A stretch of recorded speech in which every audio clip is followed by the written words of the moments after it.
Hello everyone. In this video, I'll guide you how to fix GTA 5 error VCRUNTIME140.dll or MSVCP140.dll quickly and easily.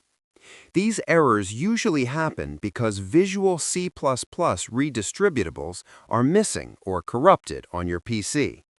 First, go to the official Microsoft website and download the latest Visual C++ redistributable package for your system, both x86 and x64 versions. After downloading, install them and restart your PC to apply changes.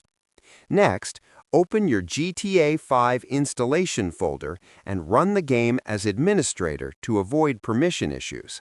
If the error still appears, try verifying your game files through Steam, Epic Games, or Rockstar Launcher to repair any missing or corrupted files. Also, make sure your Windows is fully updated, as missing system updates can cause DLL errors. Finally, launch GTA 5 again, and the game should start without showing any VCRUNTIME140.dll or MSVCP140.dll errors. Subscribe the channel for more videos.